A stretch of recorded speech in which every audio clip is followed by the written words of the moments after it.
ওয়ামা খালাকতুল জিন্না ওয়াল ইনসা ইল্লা লিয়াবুদুন, জিন আর মানুষকে আমি আমার ইবাদতের জন্য বানাইলাম। আমার সাথে আপনারা সবাই বলবেন, আল্লাহ আমাদেরকে কেন বানাইলেন? অনার্থক বানাইছেন? অনার্থক বানান নাই। আল্লাহর কাছে এর ওই প্রেক্ষিতে প্রশ্ন, আল্লাহ অনার্থক বানান নাই, বুঝলাম কেন বানাইলেন? আল্লাহ জানায় দেয়, ওয়ামা খালাকতুল জিন্না ওয়াল ইনসা ইল্লা লিয়াবুদুন, জিন আর মানুষকে আমি আমার ইবাদতের জন্য বানাইলাম। এর ওই প্রেক্ষিতে আল্লাহর কাছে প্রশ্ন, আল্লাহ ইবাদতের জন্য বানাইলেন বুঝলাম, ইবাদত কতদিন পর্যন্ত করব জানায় দেন। আল্লাহ কোরআনের ভিতরে জানায় দেয়, ওয়াবুদু রাব্বাকা হাত্তা ইয়াতিয়াকাল ইয়াকিন, মরণের আগ পর্যন্ত তুমি তোমার রবের ইবাদত করবা। আরো জোরে বলেন, কার ইবাদত করবা? আল্লাহ বলেন মরণের আগ পর্যন্ত তুমি তোমার রবের ইবাদত করবা। আল্লাহর কাছে প্রশ্ন, আল্লাহ তাহলে কি আমাদের মরা লাগবে? আল্লাহ কোরআনের ভিতরে বলেন, কুল্লু নাফসিন যায়িকাতুল মাউত, প্রত্যেক প্রাণীর ওই মৃত্যুর স্বাদ গ্রহণ করা লাগবে, কোনো সন্দেহ নাই। এর ওই প্রেক্ষিতে আল্লাহর কাছে প্রশ্ন, আল্লাহ আমরা চকবন্দি বসবাস করি, এই চকবন্দি থেকে যদি আমরা মালয়েশিয়া চলে যাই অথবা ঢাকা যদি চলে যাই, সেই জায়গায়ও যায় কি আমার মরণ হবে? আল্লাহ কোরআনের ভিতরে জানায় দেয়, আইনামা তাকুনু ইদরিকুমুল মাউত ওয়ালাউ কুনতুম ফি বুরুজিম মুশাইয়াদা, যেখানেই থাকো না কেন, যে অবস্থায় থাকো, যদিও সুদৃঢ় দুর্গের ভিতরে অবস্থান করো, সেই জায়গায়ও মরণ তোমাকে আমাকে পাকড়াও করবে, কোনো সন্দেহ নাই। আল্লাহ এটাই বলেন, আইনামা তাকুনু ইদরিকুমুল মাউত ওয়ালাউ কুনতুম ফি বুরুজিম মুশাইয়াদা, লোহার খাঁচার ভিতরেও যদি আবদ্ধ হয়ে যাও, যেই জায়গায় কোনো জিনিস প্রবেশ করে না, সেই জায়গায়ও তোমাকে আমাকে মরণ পাকড়াও করবে, কোনো সন্দেহ নাই। আমরা যদি আল্লাহর কাছে বলি, আল্লাহ মালয়েশিয়া যায় কি বাঁচবো, এই জায়গা থেকে একটা উদাহরণ নেবেন। অনেক মানুষ মালয়েশিয়া অথবা এরকম বিভিন্ন দেশে যায়, তারা আসলে কি সেই জায়গায় মরার জন্য যা? সেই জায়গায় কি মরার জন্য যা? বলেন কি জন্য যা? টাকা পয়সা ইনকাম করে পরিবারটাকে নিয়ে সুখে থাকবে, শান্তিতে থাকবে। কিন্তু যার যেই জায়গায় মরণ আছে, ঠিক সেই জায়গায় তার মরণ হয়ে যা। মালয়েশিয়া থেকে অনেক লোক এরকম ভাবে লাশ হয়ে ফিরে কি ফিরে না। আল্লাহ তাআলা এটাই বলেন যে যেখানেই থাকো না কেন, যেই জায়গায় থাকো না কেন, মরণের হাত থেকে তোমাকে বাঁচার কোনো উপায় নাই। আল্লাহর কাছে প্রশ্ন, আল্লাহ তাহলে কি আমাদের মরা লাগবে? আল্লাহ কয়, লিকুল্লি উম্মাতিন আজাল, প্রত্যেকেরই মরণ হবে। ইজা জাআ আজালুহুম লা ইস্তাখিরুনা সাআতাও ওয়া লা ইস্তাকদিমুন, যার যেই জায়গায় যেই স্থানে মরণ আছে, ঠিক সেই জায়গায় সেই স্থানে তার মরণ হবে, কোনো সন্দেহ নাই। আল্লাহর কাছে প্রশ্ন, আল্লাহ তাহলে কি আমাদের মরার হাত থেকে বাঁচন নাই? আল্লাহ কোরআনে জানায় দেন, কুল ইন্নাল মাউতাল্লাযী তাফিরুনা ফাইন্নাহু মুলাকিকুম, যেই মরণ থেকে তোমরা পলায়ন করো, এই মরণ তোমাদের সাথে সাক্ষাৎ করবে, কোনো সন্দেহ নাই। অসংখ্য অগণিত আয়াত দ্বারা প্রমাণ আছে মরণ হবে, এটার দ্বারা কোনো সন্দেহ নাই। আপনাদের সন্দেহ আছে? মরণ নিয়ে কোনো সন্দেহ আছে? আল্লাহ তাআলা কোরআনে অসংখ্য অগণিত আয়াত দ্বারা প্রমাণ করে মরার হাত থেকে কেউ বাঁচতে পারবে না।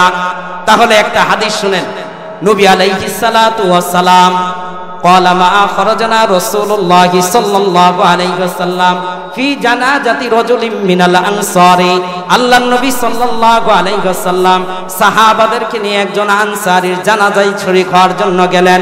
পথের মধ্যেই কবর খনন করতেছে। কবর খনন করা শেষ, কিন্তু ওই কবরের ভিতরে এখনো লাশ দাফন করে নাই। আল্লাহর নবী সাল্লাল্লাহু আলাইহি ওয়াসাল্লাম ফাজালাসা রাসূলুহু, সেই জায়গায় নবী বসে গেলেন। সাহাবারা বলেন, ওয়াজালাসনা, টের পাবো না। আল্লাহর নবী সাল্লাল্লাহু আলাইহি ওয়াসাল্লাম কবরের পাশে বসে গেলেন। সাহাবারা নবীর দিকে তাকায় রইছে, নবী কোনো কিছু কয় না। আল্লাহর নবী সাল্লাল্লাহু আলাইহি ওয়াসাল্লামের হাতে, হাদিসের ভিতরে আসছে, ফি ইয়াদিহি উদুন ইয়ানকুতু বিহি ফিল আরদ, আল্লাহর নবী সাল্লাল্লাহু আলাইহি ওয়াসাল্লামের হাতে লাঠি ব্যবহার করা নবী আলাইহিস সালাতু ওয়াস সালামের সুন্নাত। ফি ইয়াদিহি উদুন ইয়ানকুতু বিহি ফিল আরদ। আল্লাহর নবী সাল্লাল্লাহু আলাইহি ওয়াসাল্লাম, সাহাবারা বলেন নবীজি আলাইহিস সালাতু ওয়াস সালাম লাঠি দিয়ে জমিনের ভিতরে আঁকাআঁকি করতেছে, জমিনের ভিতরে আঁকাআঁকি করে। সাহাবারা ডাক দিয়ে কয়, সাহাবারা বলাবলি করে যে নবীজি কিছু কয় না কেন। হঠাৎ আল্লাহর নবী সাল্লাল্লাহু আলাইহি ওয়াসাল্লাম মাথা উঠালেন, মাথা উঠায় বলেন ইস্তাইযু বিল্লাহি মিন আযাবিল কবরি মাররাতাইনি আও সালাসান। হে সাহাবাদের দল, তোমরা নবী আল্লাহর কাছে কবরের আযাব থেকে পানা চাও, এই কথাটা নবীজি 2 বার অথবা 3 বার বললেন। আল্লাহর নবী বলেন তোমরা কবরের আযাব থেকে আল্লাহর কাছে পানা চাও, এই কথাটা নবীজি বলেন। এরপর আল্লাহর নবী সাল্লাল্লাহু আলাইহি ওয়াসাল্লাম বলেন যদি কোনো ঈমানদার ব্যক্তির যখন মরণের সময় হয়ে যায়, ঈমানদার ব্যক্তি মুমূর্ষু অবস্থায় যখন থাকে অথবা যার মরণ আসছে যে অবস্থায় থাকুক না কেন, এই অবস্থায় তার নিকটে এরকম ভাবে আজরাইল আসে, অর্থাৎ আজরাইল যার জান কবজ মালাকুল মাউত, মালাকুল মাউত তার নিকটে আসে। এখন আপনারা বলেন জান কবজা করে কে? বলেন জান কবজা করে কে? আরো জোরে বলেন জান কবজা করে কে? আজরাইল। আমরা জানি আজরাইল, তাই না? আল্লাহ তাআলা কোরআনের ভিতরে বলেন কুল ইয়াতাওয়াফাকুম মালাকুল মাউতিল্লাযী বুকিলা বিকুম সুম্মা ইলা রাব্বিকুম তুরজাউন। আল্লাহ জানায় দেন তোমাদের যার মরণ আছে, যার হাতে মালাকুল মাউত, মালাকুল মাউত, মালাকুল মাউত, যেই মালাকুল মাউত তোমার কাছে নির্ধারিত, সেই মালাকুল মাউত তোমারই জান কবজা করবে। অর্থাৎ আজরাইল উনি একজন ফেরেশতা, ওনার অধীনে আল্লাহ তাআলা জানায় দেন অসংখ্য অগণিত ফেরেশতা কাজ করে, যাদেরকে বলা হয় মালাকুল মাউত। আল্লাহ তাআলা কোরআনের ভিতরেও বলেছেন কুল ইয়াতাওয়াফাকুম মালাকুল মাউতিল্লাযী বুকিলা বিকুম সুম্মা ইলা রাব্বিকুম তুরজাউন। আল্লাহ কোরআনে জিবরাইলের কথা ডাইরেক্ট বলেছেন, মিকাইলের কথা ডাইরেক্ট বলেছেন, কিন্তু আজরাইলের কথা ডাইরেক্ট বলেন নাই, কারণ আল্লাহ জানে আজরাইলের অধীনে অসংখ্য ফেরেশতা কাজ করে। মালাকুল মাউত যখন ঈমানদারের নিকটে আসবে, ঈমানদারের নিকটে আসার পর নবী আলাইহিস সালাতু ওয়াস সালাম বলেন যে ঈমানদার ব্যক্তির চোখের দৃষ্টি যেই পর্যন্ত যাবে, এই পর্যন্ত হাজার হাজার ফেরেশতা তাকে স্বাগতম জানানোর জন্য তারা সারিবদ্ধ হয়ে বসে যায়।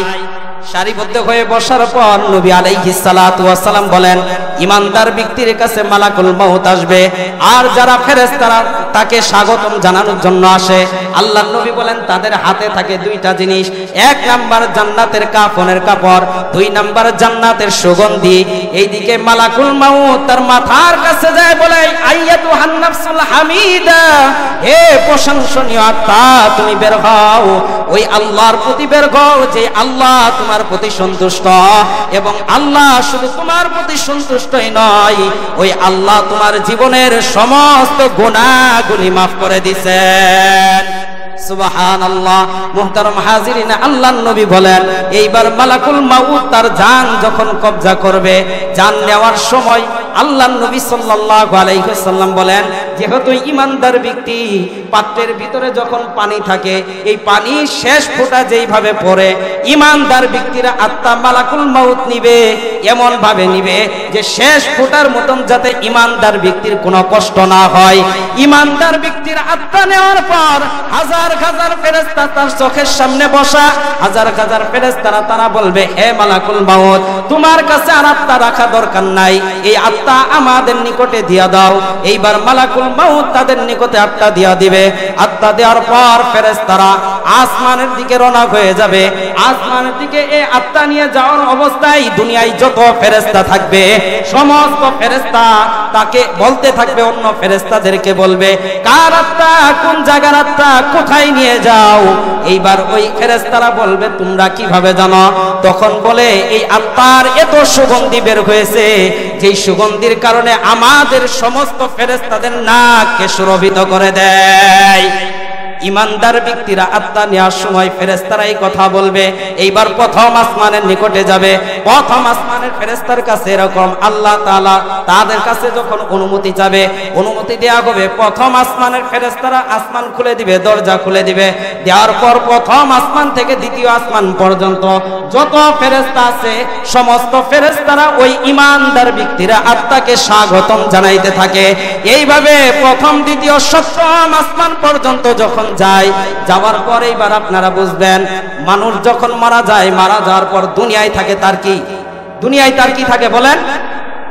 দুনিয়ায় থাকে তার দেহ, ঠিক কিনা? আত্মা গেল কোথায়? সাত আসমানের উপর। সাত আসমানের উপরে আত্মা যাওয়ার পর আল্লাহ ফেরেশতাদেরকে ডাক দিয়ে বলবে, কে ফেরেশতাদের দল, এই আত্মার উপরে নেওয়া দরকার নাই, উপরে একটা জগৎ আছে ইল্লিয়িন, এই ইল্লিয়িন জগতের ভিতরে তার আমল নামা লিপিবদ্ধ করে দাও। ইল্লিয়িন জগৎটা হলো সুন্দরময় জগৎ। এই জগতের ভিতরে যখন তার আমল নামা লিপিবদ্ধ করে দেওয়া হবে, লিপিবদ্ধ করে দেওয়ার পর এইবার তার দেহ হলো দুনিয়ায়, আর আত্মা হলো সাত আসমানের উপরে। আমল নামা কোথায় বলেন? আমল নামা কোথায় বলেন? যদি আপনারা কথা না বলেন তাহলে তো হবে না। আমল নামা কোথায়? ইল্লিয়িনের ভিতরে। আমল নামা কোথায়? ইল্লিয়িনের ভিতরে লিপিবদ্ধ করছে। আত্মা হলো সাত আসমানের উপরে। আল্লাহ ফেরেশতাদেরকে ডাক দেয়া কয়, হে ফেরেশতাদের দল, আমার এই বান্দাকে যেই জায়গায় দাফন করবে, এই জায়গায় তার এই জায়গার ভিতরে যেই জায়গায় দাফন করবে তার রূহটা সেই জায়গায় তুমি ঢুকায়া দাও। আল্লাহর নবী সাল্লাল্লাহু আলাইহি ওয়াসাল্লাম কবরের কাছে বসে এই কথাগুলো বলতেছেন। ইমানদার ব্যক্তি যখন তাকে কবরে নেওয়া হবে, কবরে নেওয়ার পর ফায়াতিয়ানিহি মালাকান, দুইজন ফেরেশতা তার নিকটে যাবে। যাওয়ার পর তাকে এবার জিজ্ঞাসা করবে, মার রব্বুকা, তোমার রব কে? এই লোকটা যেহেতু ইমানদার, ইমানদার হওয়ার কারণে এই লোকটা বলবে রব্বি আল্লাহ, আমার রব আল্লাহ। আমাদের রবকে বলেন, আরো জোরে বলেন, আমাদের রব হলেন আল্লাহ। এই লোকটা ইমানদার হওয়ার কারণে বলবে আমার রব আল্লাহ। এইবার বলবে মা দিনুকা, তোমার দিন কি? এই লোকটা যেহেতু ইমানদার বলবে দিন আল ইসলাম, আমার ধর্ম হলো ইসলাম ধর্ম। এই লোকটাকে নবী আলাইহিস সালাতু ওয়াস সালামকে দেখায় বলবে, এই লোকটা তোমাদের নিকটে প্রেরিত করা হয়েছে, কে চিননি? এই ইমানদার ব্যক্তি বলবে, ইনি হলেন আমাদের নবী মুহাম্মদ সাল্লাল্লাহু আলাইহি ওয়াসাল্লাম। এই কথা বলার পর আসমান থেকে আল্লাহ ঘোষণা দিবে, আন সাদাকা আবদি, সাদাকা আবদি, সাদাকা আবদি। আল্লাহ জানায় দেবে, হে ফেরেশতাদের দল, আমি এই ইমানদার বান্দার পক্ষ থেকে আমি সত্যায়ন করে দিলাম, বান্দা যা বলছে সব কিছু সত্য বলছে। আফরিসু ইলাল জান্নাহ ওয়ালবিসু ইলাল জান্নাহ, বান্দা যেহেতু সব কিছু সত্য বলছে, বান্দার কবরের ভিতরে জান্নাতের বিছানা বিছায়া দাও, বান্দাকে জান্নাতের পোশাক পরিধান করায়া দাও। ওয়াফতাহু লাহু বাবা ইলাল জান্নাহ, জান্নাতের দরজা সমূহ থেকে একটা দরজা খুলে দাও। এই কথা বলার পর নবী আলাইহিস সালাতু ওয়াস সালাম বলেন, এই লোকটা যেহেতু ইমানদার, এই ইমানদার থাকার কারণে এই লোকটা কবরটারে প্রশস্ত করে দেয়া হবে।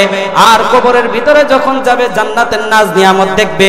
আল্লাহর নবী বলেন, এই লোকটা হুরগুলারে দেখতে পারবে, জান্নাতের হুরগুলা নাচানাচি করতেছে।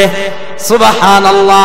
জান্নাতের হুরগুলা যখন নাচানাচি করবে, এই লোকটার মন চাইবে হুরগুলারে ধরতে। আল্লাহ তাআলা বলেন, নাম কানাউমিল আরস, বাসরাতের দুলার নেই, ঘুমিয়ে যাও। বাসরাতের দুলার নেই, তুমি ঘুমিয়ে যাও। বাসরাতের দুলার নিয়ে ঘুমাও, যেই জায়গায় তোমার প্রিয়তমা ছাড়া আর কেউ তোমাকে ফজরের নামাজের জন্য ডাকে না।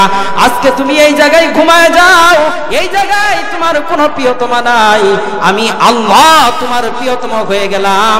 কাল কিয়ামতের ময়দানে তোমার ঘুম ভেঙে আমি তোমাকে জান্নাতের ভিতরে প্রবেশ করায়া দিব। সুবহানাল্লাহ। নবী হাদিস কোথায় বসে বলতেছেন বলেন? ভুলে গেছেন? নবী কোথায় বসে বলতেছেন? কবরের কাছে বসে এই হাদিস বলতেছেন। হাদিস কিন্তু শেষ হয় নাই, আবু দাউদ শরীফের হাদিস। আল্লাহর নবী সাল্লাল্লাহু আলাইহি ওয়াসাল্লাম বলেন, ইমানদার ব্যক্তিকে আল্লাহ তাআলা এরকম ঘোষণা দেওয়ার পর আল্লাহর নবী বলেন, এইবার পাপাচার ব্যক্তির নিকট মালাকুল মাউত আসবে। মালাকুল মাউত আসার পর পাপাচার ব্যক্তিকে বলবে, পাপাচার ব্যক্তির সামনেও হাজার হাজার ফেরেশতা আসবে, তাদের হাতে থাকবে সালার চট। কিসের চট বলেন? সালার চট। হাদিসের ভিতরে আসছে সালার চট থাকবে। সালার চট থাকার পর মালাকুল মাউত তার নিকটে যাবে, তাকে বলবে, আইয়াতুহান নাফসুল খাবিসা, হে খারাপ আত্মা তুই বের হ। আল্লাহর নবী বলেন, এই খারাপ আত্মাকে যখন বের করা হবে, পশমের গোড়ায় দিয়ে যদি কাঁটা দিয়ে আঘাত করা হয়, যেই আঘাত পাবে এর চেয়েও ভয়ঙ্কর আঘাত দিয়ে এই পাপাচার ব্যক্তির আত্মা বের করা হবে। আত্মা বের করার পর এই আত্মা নিয়ে আসমানের দিকে ফেরেশতারা উঠতে থাকবে। ওই আগের ফেরেশতাদের মতন তারাও বলবে কার আত্মা নিয়ে যাও। এইবার এই ফেরেশতারা বলবে তোমরা জানো কেমনে? এইবার এই ফেরেশতারা উত্তর দিবে যে এমন ব্যক্তির আত্মা নিয়ে যাইতেছ যেই ব্যক্তির আত্মার দুর্গন্ধে আমাদের নাকটারে এরকম খারাপ বানায় দিছে, দুর্ঘাও তাড়াতাড়ি নিয়ে যাও। এই আত্মা নিয়ে প্রথম আসমানের নিকটে যাবে। প্রথম আসমানের কাছে যাওয়ার পর আল্লাহ তাআলার কাছে ফেরেশতার কাছে বলবে আসমানের দরজা খুলতে। ফেরেশতা যখন দরজা না খুলবে এইবার আল্লাহ তাআলা বলবেন হে ফেরেশতাদের দল, এর আত্মার উপরে আনাই দরকার নাই।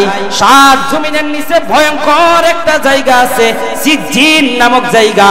এই জায়গায় তার আমল নামাটা লিপিবদ্ধ করে দাও। মুহতারাম হাজিরিন, যখন সাত জমিনের নিচে ভয়ঙ্কর জায়গার ভিতরে সিজ্জিন নামক স্থানে তার আমল নামাটা লিপিবদ্ধ করা হবে, এইবার তার আত্মা কোথায়? আসমানের প্রথম আসমানের কাছে। আল্লাহ তাআলা বলবে ফেরেশতাদের দল, এই ব্যক্তিকে যেই জায়গায় দাফন করানো হবে এই জায়গায় তার আত্মাটারে ঢুকায়া দাও। এই ব্যক্তিকে যেই জায়গায় দাফন করবে আত্মা সেই জায়গায় ঢুকায়া দিবে। আত্মা ঢুকায়া দেওয়ার পর তার কাছেও ফায়াতিয়ানিহি মালাকান, দুইজন ফেরেশতা তার নিকটে আসবে। তাকেও এসে বলবে যে মার রব্বুকা, তোমার রবকে। এই লোকটা যেহেতু পাপাচার, এই লোক বলতে থাকবে হা গালাদরি, আমি কিছুই জানি না, আমি এগুলা কিছুই জানি না। এই কথা বলার পর তাকে বলবে মা দিনুকা, তোমার দিন কি? এই লোকটা বলবে হা গালাদরি, আমি কিছুই জানি না। নবীকে দেখায় বলবে উনাকে তোমাদের কাছে পাঠানো হয়েছে, তাকে চিননি। এই লোকটা যেহেতু পাপাচার, এই লোক বলবে হা গালাদরি, আমি কিছুই জানি না। আল্লাহ তাআলা বলবেন সাদাকাত আন কাযাবা আবদি, আন কাযাবা আবদি। আল্লাহ তাআলা জানায় দেন এই বান্দা যা বলছে সব কিছুই মিথ্যা বলছে। তখন যখন তার ফেরেশতারা তার কাছে যখন যাবে, আল্লাহর নবী সাল্লাল্লাহু আলাইহি ওয়াসাল্লাম বলেন ফেরেশতাদের চুলগুলা হবে পার তালু পর্যন্ত, ভয়ঙ্কর আকৃতি দেখা যাবে এই ফেরেশতাদের। এক তাফসীরের ভিতরে পাইলাম ফেরেশতাদের চোখ হবে ভয়ঙ্কর, এক একটা চোখ হবে 12টা চোখের মতন। দেখলেই তাদের দিকে তাকাইলেই আতঙ্কভূত হয়ে যাবে, এমন ভয়ঙ্কর শাস্তি এবং ভয়ঙ্কর অবস্থা। ফেরেশতারা তার সাথে দুর্ব্যবহার করবে। আল্লাহ যখন বলবে আনকাযাবাবদি, আনকাযাবাবদি, এই বান্দা যা বলছে সব কিছুই মিথ্যা বলছে, এইবার আল্লাহ তাআলা ঘোষণা দিয়ে দিবেন আফরিশু ইলান্নার ওয়ালবিসু ইলান্নার, এই লোকটার কবরের ভিতরে জাহান্নামের বিছানা বিছায়া দাও, এই লোকটাকে জাহান্নামের পোশাক পরিধান করিয়া দাও। ওয়াফতাহু লাহু বাবা ইলান্নার, জাহান্নাম থেকে একটা দরজা খুলিয়া দাও। জাহান্নামের দরজা যখন খুলে দিবে ভয়ঙ্কর শাস্তি তার কবরের ভিতরে হইতে থাকবে।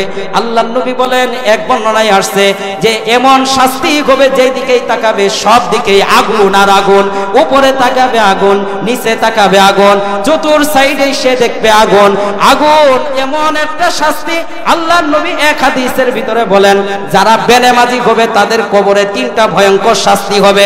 যারা বেনামাজি হবে তাদের কবরে কয়টা শাস্তি হবে বলেন? 3টা শাস্তি হবে। এক নাম্বার নবী আলাইহিস সালাতু ওয়াস সালাম বলেন যারা বেনামাজি তাদের কবরটা সংকীর্ণ করে এক পাশের পাথরের ঘাড় আরেক পাশে নিবে, এমন ভয়ঙ্কর শাস্তি তাকে দেয়া হবে। 2 নাম্বার নবী আলাইহিস সালাতু ওয়াস সালাম বলেন তার কবরের ভিতরে আগুন জ্বালায় দেয়া হবে। 3 নাম্বার শাস্তি আল্লাহর নবী সাল্লাল্লাহু আলাইহি ওয়াসাল্লাম বলেন এই লোকটার কবরের ভিতরে আল্লাহ তাআলা অজগর সাপ দিয়ে দিবেন। অজগর সাপটা কেমন? এই অজগর সাপের চোখগুলা হবে আগুনের চোখ আর নখগুলা হবে লোহার নখ। আল্লাহর নবী বলেন এক নখের মাথা থেকে আরেক নখের মাথা পর্যন্ত যাইতে 1 দিন লাগবে। এখন চিন্তা করেন সাপটা কত বড় হবে, ভয়ঙ্কর শাস্তি ওই কবরের ভিতরে হইতে থাকবে। আল্লাহর নবী জানায় দেয় এই আল্লাহর নবীর হাদিস থেকে বোঝা যায় যারা পাপাচার ব্যক্তি হবে তাদের কবরের ভয়ঙ্কর শাস্তি হইতে থাকবে। এজন্যই আল্লাহর নবী কবরের কাছে যায় বললেন ইস্তাইজু বিল্লাহি মিন আযাবিল কবরি মাররাতাইনি আও সালাসান, কবরের আযাব থেকে তোমরা আল্লাহর নিকটে পানা চাও। এই কথাটা নবীজি 2 বার অথবা 3 বার বললেন। এর জন্যই বললেন কবরের ভয়ঙ্কর আযাব থেকে আপনাকে আমাকে পানা চাইতে হবে। নবী আলাইহিস সালাতু ওয়াস সালাম বলেন আনা বাইতুদ দুদ, আমি কবর আপনাকে আমাকে ডাকতে থাকে, আনা বাইতুদ দুদ, আমি পোকামাকড়ের ঘর, আমার কাছে আসার আগে চিন্তা ভাবনা করে আসবা। আনা বাইতুত তুরাব, আমি মাটির ঘর, আমার কাছে আসার আগে চিন্তা ভাবনা করে আসবা। আনা বাইতুল ওয়াহদা, আমি একাইকির ঘর, আমার কাছে আসার আগে চিন্তা ভাবনা করে আসবা। আনা বাইতুত তুরাব, আমি মাটির ঘর, আমার কাছে আসার আগে চিন্তা ভাবনা করে আসবা। এর জন্য এই নবী বলেন কবরের আযাব থেকে পানা চাও। আল্লাহর নবীর এক বর্ণনা থেকে বোঝা যায় যদি কোনো বান্দা কবরের আযাব থেকে মাপ পেয়ে যায়, আল্লাহ তাআলা তার জন্য আর যেই ঘাটিগুলো আছে সবগুলাই পানির মতন সহজ করে দিবেন। এখন আমরা সকলেই কবরের আযাব থেকে, এরকম কবরের আযাব থেকে আমরা সকলেই পানা চাই, বলেন আরো জোরে বলেন, সকলেই পানা চাই। মরা লাগবে, মরার পর কবরের আযাব থেকে পানা চাওয়া লাগবে। মরণের পর মানুষের দুই দল, মরণের পর মানুষের কয় দল? আল্লাহ তাআলা কোরআনের ভিতরে বলেন ফামিনহুম শাকিয়্যু ওয়া সাঈদ, মরণের পর মানুষের দল হবে দুইটা, এক দল হতভাগা আর এক দল সৌভাগ্যবান। সবাই বলেন কয় দল হবে? আরো জোরে বলেন কয় দল হবে? দুই দল হবে, এক দল হতভাগা আর এক দল সৌভাগ্যবান। আল্লাহ বলেন ফামিনহুম শাকিয়্যু ওয়া সাঈদ ফাআম্মাল্লাযীনা শাকু ফাফিন্নার, যারা সৌভাগ্যবান যারা হতভাগা, ফাআম্মাল্লাযীনা সাঈদু ফাফিন্নার, হতভাগাদের ঠিকানা হবে জাহান্নাম, ওয়া আম্মাল্লাযীনা সাঈদু ফাফিল জান্নাহ, আর যারা জান্নাতি আর যারা সৌভাগ্যবান তাদের ঠিকানা হবে জান্নাত। তাহলে সকলেই বলেন হতভাগার ঠিকানা কোথায়? আরো জোরে বলেন হতভাগার ঠিকানা কোথায়? জাহান্নাম। আর যারা সৌভাগ্যবান তাদের ঠিকানা কোথায়? তাদের ঠিকানা হইল জান্নাত। এখন যারা সৌভাগ্যবান তাদের আবার দুই গুণ। সৌভাগ্যবানদের কয় গুণ বলেন? আরো জোরে বলেন কয় গুণ? সূরা কাহাফের ভিতরে আল্লাহ জানায় দেন ইন্নাল্লাযীনা আমানু ওয়া আমিলুস সালিহাত কানাত লাহুম জান্নাতুল ফিরদাউসি নুজুলা। আল্লাহ বলেন সৌভাগ্যবানদের দুই গুণ। এক নাম্বার গুণ হলো ইন্নাল্লাযীনা আমানু, নিশ্চয়ই যারা ঈমান আনে, ওয়া আমিলুস সালিহাত, দুই নাম্বার গুণ হলো যারা সৎ কাজ করে, আমলে সালেহ করে, কানাত লাহুম জান্নাতুল ফিরদাউসি নুজুলা। আল্লাহ বলেন তাদের জন্য জান্নাতুল ফেরদাউস আপ্যায়ন স্বরূপ তাদের জন্য রাখা হয়েছে। এখন আমরা সকলে এই আল্লাহর জান্নাতে যেতে চাই কি চাই না? আরো জোরে বলেন আল্লাহর জান্নাতে যেতে চাই কি চাই না? যদি জান্নাতে যেতে চাই তাহলে কয় গুণ লাগবে? দুই গুণ। কয় গুণ? দুই গুণ। এক নাম্বার হলো ঈমান, দুই নাম্বার হলো নেক কাজ। ঈমান আবার কেমন ঈমান? আল্লাহ কোরআনের ভিতরে বলেন আমিনু কামা আমানান নাস, ঈমান আনো মানুষেরা যেভাবে ঈমান আনছে। আমিনু কামা আমানান নাস, ঈমান আনো সাহাবারা যেভাবে ঈমান আনছে। এর দ্বারা ব্যাখ্যা ঈমান আনো ফেরাউনের বিবি আসিয়া অথবা ফেরাউনের একজন দাসী ছিল, তারা যেভাবে ঈমান আনছে। এই ব্যাখ্যা দ্বারা এটাই বোঝা যায় ফেরাউনের একজন দাসী ছিল, দাসী। এই দাসী ফেরাউনের দাসী ফেরাউনের বাড়িতে কাজ করে, ফেরাউনের মেয়ের সাথে কাজ করে। ফেরাউন যখন ৩৬,০০০ জাদুকরদেরকে শুলিবিদ্ধ করার পর, এই জাদুকরদের বিষয়ে আবার তিন বর্ণনা। এক বর্ণনায় ১২,০০০ জাদুকর, আরেক বর্ণনায় ৩৬,০০০ জাদুকর। আমরা অনেকেই জানি ৭২,০০০ জাদুকর। তিনটার যে কোনো একটা ধরে নেন। ৩৬,০০০ জাদুকরদেরকে ফেরাউন যখন শুলিবিদ্ধ করার পর বাড়িতে আসছে, বাড়িতে আসার পর ফেরাউনের মেয়ে বলে আনিস সামাওয়াতি ওয়াল আরদি রব্বুন গায়রুক, আব্বা আসমান আর জমিনে আপনি ছাড়া আর কোন রব আসেনি। এইবার ফেরাউন ডাক দিয়া কয় না না, আমি ছাড়া তো আর কোন রব নাই। এইবার ফেরাউনের মেয়ে বলে আব্বা আমি তো এটাই জানি আপনি ছাড়া আর কোন রব নাই, কিন্তু আমাদের যেই কাজের মহিলা আমার মাথার চুল আশ্রায়, হঠাৎ করে চিরুনি জমিনের ভিতরে পড়ে যায়, আর চিরুনি তোলার সময় বলে বিসমিল্লাহ, আমি বললাম মানিল্লাহ। মহিলা এইবার আব্বা উত্তর দেয় রব্বি ওয়া রব্বুক, আমার রব তোমার রব তিনি হলেন একজন আল্লাহ। সকলেই জোরে বলেন আমাদের রবকে। আরো জোরে বলেন আমাদের রবকে। আমাদের রব হলেন আল্লাহ। এইবার ফেরাউনের মেয়ে বলে যে আব্বা আমাদের রব বলে আমি যখন বললাম আলা কি রব্বি গায়রুন আবি কি, আমার পিতা ছাড়া কি তোমার আরো কোনো রব আসেনি? এইবার আব্বা মহিলা উত্তর দেয় রব্বি ওয়া রব্বুকি ওয়া রব্বু আবি কি, আমার রব তোমার বাবার রব তিনি হলেন একজন আল্লাহ। এই কথা বলার পর ফেরাউনের মেজাজ হয়ে গেছে গরম। ফেরাউন ডাক দিয়া কই এই মহিলাকে ডাক দাও। এইবার দাসীকে ডাক দেয়, দাসীকে ডাক দেওয়ার বলে, দাসীকে ডাক দেওয়ার পর বলে যে তুমি তোমার রবের উপর বিশ্বাস ছাড়বা নাকি তুমি ভয়ঙ্কর কোন শাস্তি দেখবা? এই কথা বলার পর মহিলা ডাক দিয়া কই বাদশা কি শাস্তি দিবেন? কই তোমার সন্তান কয়জন? এই জায়গায় আবার তিন বর্ণনা। এক বর্ণনায় এই মহিলার সন্তান হইল 3 জন, আরেক বর্ণনায় এই মহিলার সন্তান হলো 7 জন, আরেক বর্ণনায় এই মহিলার সন্তান হলো 11 জন। 3, 7 অথবা 11। এই বাদশা ফেরাউন বাদশা তাকে বলে তোমার সন্তানদেরকে শাস্তি দেব। মহিলা ডাক দিয়া কই বাদশা আপনি মনে হয় জানেন না আমার সন্তানগুলো মুসার রবের উপর ঈমান এনে পাক্কা মুসলমান। এই কথা বলার পর এইবার ফেরাউন ডাক দিয়া কই সব সন্তানগুলারে হত্যা কর। এই হত্যার বিষয়ে আবার কথাগুলা মন দিয়ে শুনবেন, দিলের ভিতরে নিবেন। ঈমানের জন্য তারা কত মুজাহাদা করছে, ঈমানের জন্য তারা নিজেরা জীবন দিয়ে দিছে, তারপরেও ঈমান থেকে তারা পিছপা হয় নাই। ফেরাউন ডাক দিয়া কই সব সন্তানগুলারে হত্যা কর। হত্যার 3টা বর্ণনা পাওয়া যায়।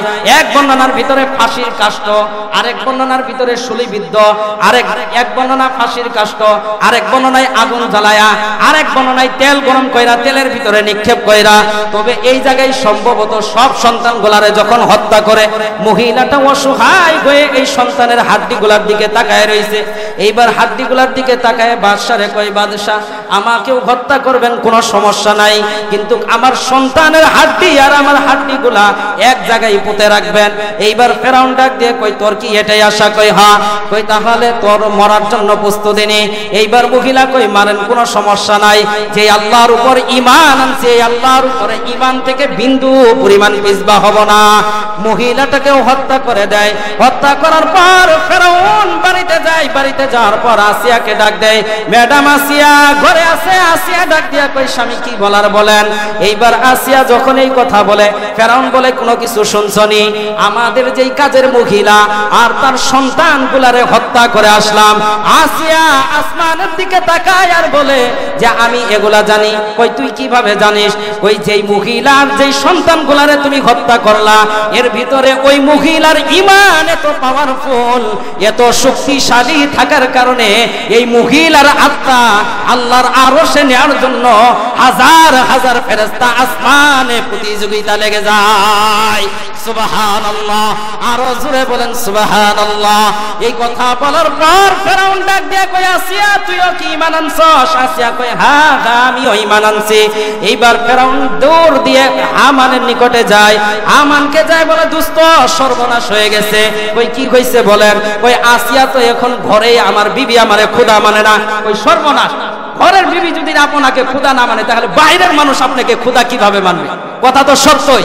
এই কথা যখন বলার পর হামানকে বলে হামান দোস্ত কি করা যায়? হামান এইবার বলে সর্বনাশ হয়ে গেছে। যদি আপনার বিবি আপনাকে খোদা না মানে বাহিরের মানুষ তো আপনাকে খোদা মানবে না। দুনিয়ার জমিনেও বাহ্যিক ভাবে দেখবেন বাদশাহ রাজা বাদশারা নেতা নেত্রীরা যত খারাপ না হয় তার চেয়ে বেশি খারাপ হয় চামচারা। ঠিক কিনা? আরো জোরে বলেন ঠিক কিনা? রাজা বাদশারা যত খারাপ না হয় তার চেয়ে বেশি খারাপ হয় চামচারা। হামান ডাক দিয়া কয় যে বাদশাহ আপনি আসিয়া যেহেতু ঈমান আনছে, আসিয়াকে আপনি উত্তপ্ত মরুভূমির ভিতরে নিয়ে যান, বালুকাময়ের ভিতরে শোয়া দেন, আর চেহারাটাকে সূর্যের দিকে করে দিবেন। এ চকবন্দির মা বোনেরা কান খুলে শুনেন, ওয়াজগুলা শুধু শুনবেন না, দিলের ভিতরে লাগাবেন। ঈমানের জন্য মা বোনেরা কত কষ্ট করেছেন, ঈমান ছাড়ে নাই। আসিয়াকে এবার ফেরাউন এরকম ভাবে ধরে নিয়ে যায়। নিয়ে যাওয়ার পর উত্তপ্ত বালুর ভিতরে শোয়া দেয়, চেহারাটা সূর্যের দিকে করে দেয়। চেহারা সূর্যের দিকে করার পর ফেরাউন ডাক দিয়ে কয় আতাতুরকিনাল ঈমান, ঈমান ছাড়বি কিনা বল। আসিয়া বলে না না সম্ভব না, যে আল্লাহর উপর ঈমান আনছি এই আল্লাহর উপর ঈমান থেকে বিন্দু পরিমাণ পিছপা হব না। এইবার হামানের কাছে ফেরাউন আবার যায়। হামানের কাছে যাওয়ার পর দুষ্ট হামান আসিয়া তো ঈমান ছাড়ে না, কি করা যায়? এইবার আসিয়া এই কথা শোনার পর ফেরাউন হামান উত্তর দিয়া দেয় যে আসিয়ার হাত পার ভিতরে পেরাক লাগায়া দেন। আল্লাহ তাআলা কোরআনের ভিতরে বলেন ওয়া ফিরআউনা জিল আওতাদ, প্যারাগোলা ফেরাউনের কথা স্মরণ করো। ফেরাউন যখন এরকম ভাবে তার যেই যুগ ছিল, এই যুগে ফেরাউন 2, 3 অথবা 4-এরও অধিক মানুষের প্যারাক লাগাইয়া দিত। হামান ডাক দিয়া কই তোমার বিবিরে প্যারাক লাগাইয়া দাও। এই কথা বলার পর আসিয়াকে যায়, আসিয়ার হাত পার ভিতরে প্যারাক লাগাইয়া দেয়, চেহারাটা সূর্যের দিকে করে দেয়, আর চেহারা সূর্যের দিকে উত্তপ্ত বালুর ভিতরে তাকে শোয়া দেয়। এই অবস্থায় আসিয়াকে বলে, আসিয়া তাতরুকিনাল ঈমান, ঈমান ছাড়বি কিনা বল। আসিয়া এই অবস্থায় ঈমান ছাড়ার কত কোনো প্রশ্নই আসে না। আসিয়ার মুখ দিয়ে ঠোঁট নড়ে, ফেরাউন এই কানের ভিতরে লাগায়, আসিয়ার ঠোঁটে যেমন আল্লাহ আল্লাহ আওয়াজ পায়। এইবার ফেরাউন আবার বলে যে আসিয়া তো ওই আল্লাহর নাম জপতে থাকে। হামানের নিকটে আবার গেছে। হামান দুস্থ, হামান কি করা যায়?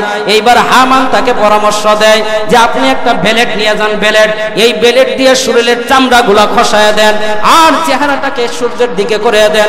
আহারে চোখবন্দির মা বোনেরা, যুবক ভাইরা, সকলেই কথাগুলা দিলের ভিতরে নেবেন। আপনাকে আমাকে যদি চেহারাটা সূর্যের দিকে করে দেয়া হইতো, উত্তপ্ত বালুর ভিতরে যদি শোয়া দেয়া হইতো, আর সেই জায়গায় যদি গুস্ত দেখা যাইতো, পেটের উপরে একটা পাথর চাপা দিয়ে হইতো, এই অবস্থায় আপনি আমি ঈমান ছেড়ে দিতাম, এর ভিতরে তো কোনো সন্দেহই নাই।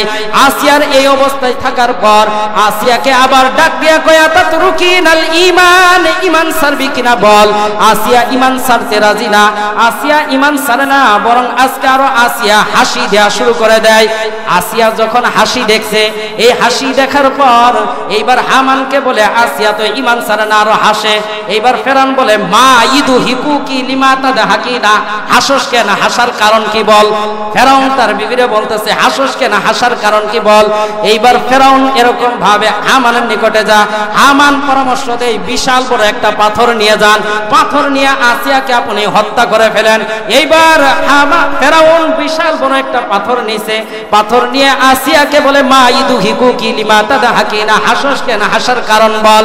আসিয়া এবার বলে স্বামী আমার, আমি যদি বলি আপনি তো বিশ্বাস করবেন না, কই বল তুই কি জন্য হাসস। এইবার আসিয়া ডাক দিয়া কয় যে আমি আল্লাহর কাছে দোয়া করলাম, রব্বি বিনিলি ইনদাকা বাইতান ফিল জান্নাহ ওয়া নাজ্জিনি মিন ফিরআউনা ওয়া আমালিহি ওয়া নাজ্জিনি মিনাল কওমিজ জালিমিন। আসিয়া বলে আমি আল্লাহর কাছে দোয়া করলাম। ফেরাউন কয় দোয়া করলি বুঝলাম, কি জন্য হাসস। এইবার আসিয়া ডাক দিয়া কয় আমি আল্লাহর কাছে 3টা দোয়া করলাম। 1 নাম্বার দোয়া, আল্লাহ আপনি আমাকে জান্নাতের ভিতরে একটা বালাখানা তৈরি করে দেন। 2 নাম্বার দোয়া, ফেরাউনের সম্পদ থেকে আমাকে আপনি রক্ষা করেন, জালেম সম্পদ থেকে আপনি আমাকে রক্ষা করেন। এই কথা বলার পর আবার ফেরাউন জিজ্ঞাসা করে মা ইদু হিকু কি লিমাতা হাকিনা, হাসস কেন, হাসার কারণ কি এটা বল। এবার আসিয়া ডাক দিয়া কয় স্বামী আমার, আমি আল্লাহর কাছে 3টা দোয়া করছি। 3টা দোয়ার ভিতরে আল্লাহ তাআলা আমার যে প্রথম দোয়াটা ছিল, আল্লাহকে আমি জানাইয়া দিলাম আল্লাহ আপনি আমাকে জান্নাতের ভিতরে একটা বালাখানা তৈরি করে দেন। আল্লাহ আমাকে জান্নাতের বালাখানাটা তৈরি করে ফেরেশতাদের মাধ্যমে আমার চোখের সামনে এনে উপস্থিত করে দিয়েছে। আমি আমার জান্নাতের বালাখানা দেখে হাসি। যখন এই কথা বলে ফেরাউন তখন রাগে এরকম তার পাথর নিক্ষেপ করে আসিয়াকে হত্যা করে। নবীজিকে সাহাবারা বলেন ইয়া রাসূলুল্লাহ, আসিয়াকে যখন হত্যা করছে আসিয়ার না কতই কষ্ট হয়েছে। আল্লাহর নবী সাল্লাল্লাহু আলাইহি ওয়াসাল্লাম বলেন ফেরাউনের পাথর পড়ার আগে আসিয়ার আত্মা আল্লাহর আরশে আল্লাহর জান্নাতের মেহমান হয়ে যায়। আল্লাহ এটাই বলেন আমিনু কামা আমানান নাস, ঈমান আনো এই লোকদের মতন ঈমান। আল্লাহ বলেন আমিনু কামা আমানান নাস, ঈমান আনো সাহাবাদের মতন ঈমান। এখন আমরা জানবো সাহাবাদের ঈমান কেমন। নবীর একজন সাহাবা নাম হলো হযরত সাফিনা রাদিয়াল্লাহু তাআলা আন। সকলেই বলেন নাম কি? সাফিনা। সকলেই বলেন নাম কি? সাফিনা। সাফিনা অর্থ হলো পানির জাহাজ। সাফিনাকে সাফিনা কেন বলা হয়? সাফিনা যখন সাহাবাদের সাথে এরকম কোন যুদ্ধে অংশগ্রহণ করবে, এই যুদ্ধে অংশগ্রহণ করার সময় সাহাবাদের মাল সামানা যখন না নিতে পারে, এই সাফিনা তাদের এই মাল সামানাগুলা নেয়, সাহাবাদেরকে বলে, হে সাহাবাদের দল, যুদ্ধে যারা যাবা তোমাদের মাল সামানা যারা না নিতে পারবা তোমাদের মাল সামানাগুলা আমাকে দিয়ে দাও। এইবার ওই সাফিনার সকলে যাদের মাল সামানা নেয়ার প্রয়োজন তাদের মাল সামানা নিয়ে এরকম ভাবে সে চলতে থাকে। আল্লাহর নবী সাল্লাল্লাহু আলাইহি ওয়াসাল্লাম বলেন, সাফিনা তো চলে পানির উপরে, জাহাজ কোথায় চলে বলেন? আরো জোরে বলেন, জাহাজ কোথায় চলে? জাহাজ চলে পানির উপরে। আল্লাহর নবী বলেন, আমার সাফিনা তো চলে জমিনের উপরে। কারণ এই কথা বলার কারণ হলো সাফিনা অনেক মাল নেয়, বোঝায় জাহাজ হলো পাল বোঝাই করা জিনিস যেটা পানির উপরে চলে, আমার সাফিনা তো চলে জমিনের উপরে। এই কথা বলার পর সাফিনা ডাক দিয়ে সাহাবাদেরকে বলে, হে আমার সাহাবীরা শোনো, নবী আলাইহিস সালাতু ওয়াস সালাম আমাকে কি বলছে? সাহাবারা বলেন, তোমাকে সাফিনা বলছে। সাফিনা ডাক দিয়া কই, আমার অতীতে যেই নাম ছিল এই নামটা তোমরা ভুলে যাও। নবী যেহেতু আমাকে সাফিনা বলছে, এই সাফিনার অর্থ কি আমার জানা দরকার নাই। আজকে থেকে তোমরা আমার নাম ধরে রাখবা সাফিনা। ওই জায়গা থেকে আমি এদের মাল সামানা নিয়ে যাইতেছি। বাঘগুলা কিতাবের ভিতরে আসছে, বাঘ এই কথা শোনার পর, পরিচয় শোনার পর বাঘ তার লেজটা পিছনের দিকে দেয় আর নাড়া দিয়ে বোঝায় দেয়, হে আল্লাহর নবীর সাহাবা, এই জঙ্গলের ভিতরে যাওয়ার পথে আপনার কোনো সমস্যা হবে না। যখন এই কথা বলে বাঘ রাস্তা ক্লিয়ার করে দেয়, এর জন্য আল্লাহ বলেন, আমিনু কামা আমানান নাস, ঈমান আনো এই লোকদের মতন ঈমান, ঈমান আনো সাহাবাদের মতন ঈমান। নবীর একজন সাহাবা নাম হযরত সাদ ইবনে আবি ওয়াকাস। সাদ ইবনে আবি ওয়াকাস রাদিয়াল্লাহু তাআলা দজলা নদীর পারে যায়। দজলা নদীর পারে যাওয়ার পর দজলা নদীর ওই পাশ থেকে খ্রিস্টানরা তারা বলতে থাকে যে এই খ্রিস্টানরা যখন বলে মুসলিমেরা নাকি অনেক দেশকে বিজয় করে নিয়েছে, মুসলিমেরা দেশ যখন বিজয় করে নেয় তাহলে কোন মুসলিমদেরকে এই দিকে আসা দেওয়া যাবে না। দজলা নদীর পারে সাদ ইবনে আবি ওয়াকাস যায়। এই জায়গায় যাওয়ার পর ওই পাশ থেকে খ্রিস্টানরা বন্ধ করে দেয়, লঞ্চ স্টিমার সবকিছু বন্ধ করে দেয়। বন্ধ করে দেওয়া অবস্থায় এইবার হযরত সাদ ইবনে আবি ওয়াকাস 30,000 সাহাবা, এক বর্ণনার ভিতরে আসছে 30,000 সাহাবাদেরকে নিয়ে সাহাবাদেরকে বলে, এ সাহাবাদের দল, আমি এখন যা করব তোমরাও তাই করবা। এইবার নদীর ওই পার তো যা লাগবে, নদীর ওই পারে খ্রিস্টানরা তাদেরকে পাহারা দিতেছে, লঞ্চ জাহাজ সবকিছু বন্ধ করে দিয়েছে। সাদ ইবনে আবি ওয়াকাস ডাক দিয়ে কই, আমি এখন যা করব তোমরাও তা করবা। এইবার সাদ ইবনে আবি ওয়াকাস আল্লাহু আকবার ধ্বনি দিয়ে ঘোড়াগুলারে নদীর উপর ছেড়ে দেয়। ঘোড়াগুলা নদীর উপর ছেড়ে দেওয়ার পর ওই দিক থেকে নদীর ওই পার থেকে অনেক কাফের মুশরিকরা দৌড়ায় পলায়ন করে, আর কিছু কাফের মুশরিকরা তাদের দিকে তাকায় রইছে। এইবার সাদ ইবনে আবি ওয়াকাস ওই পাশে যাওয়ার পর এইবার তাদেরকে জিজ্ঞাসা করে, অনেক কাফের মুশরিক তো পলায়ন করলো, তোমরা কেন পলায়ন করলা না? এইবার তারা উত্তর দেয়, হে নবীজির সাহাবা, আমরা তোমাদের তামসা দেখতে লাগলাম। ওই কি তামসা দেখতে লাগলা? ওই নদীর উপরে ঘোড়া তো যখন মরুভূমির উপরে চলে তখন তো বালুকণাময় উড়তে থাকে, কিন্তু আমরা দেখতে লাগলাম তোমাদের ঘোড়া যখন নদীর উপরে ছেড়ে দিলা, এই ঘোড়ার সাথে ঘোড়ার পার নিচে মধ্যপন্থায় দেখলাম ঘোড়ার পা থেকে কেমন জানি বালুকাময় উড়তে থাকে।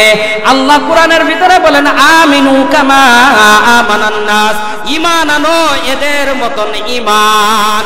সাহাবাদের ঈমান দেখেন কত শক্তিশালী।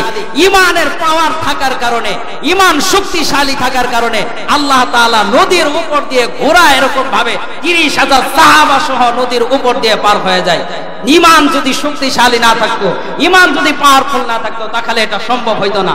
আল্লাহ এটাই কোরআনের ভিতরে বলেন, আমিনু কামা আমানান নাস, ঈমান আনো লোকদের মতন ঈমান, ঈমান আনো সাহাবাদের মতন ঈমান। এজন্য আমরা সকলেই ঈমান আনার জন্য, ঈমান আনতে যেইভাবে ঈমান আনা দরকার, ঈমানের উপর অটল থাকা দরকার, সেইভাবে আমরা ঈমান আনবো আর ঈমানের উপর অটল থাকবো। ঠিক কিনা বলেন? এখন একটা হাদিস বলে আলোচনা শেষ করব। আমার সাথে সকলেই বলবেন, হাদিসটা আপনাদের সামনে পাঠ করেছি, সকলেই আগে বলেন লা ইলাহা ইল্লাল্লাহ। আরো জোরে বলেন লা ইলাহা ইল্লাল্লাহ। মানুষকে দেখানোর জন্য নয়, শুধু একমাত্র আল্লাহকে রাজি খুশি করার জন্য। লা ইলাহা ইল্লাল্লাহ। নবী আলাইহিস সালাতু ওয়াস সালাম বলেন, লা ইলাহা ইল্লাল্লাহ কত মুখলিসান ফতিহাত আবওয়াবুস সামা হাত্তা তুফদিয়া ইলাল আরশ, যারা লা ইলাহা ইল্লাল্লাহ ইখলাসের সাথে সততার সাথে পড়বে, আল্লাহর নবী জানায় দেয় এই আমলটা আল্লাহর আরশে আজিমে যাওয়ার জন্য আসমানের দরজা সমূহ খুলে যায়। সুবহানাল্লাহ। আমরা সকলে এই আমলটা করতে পারি।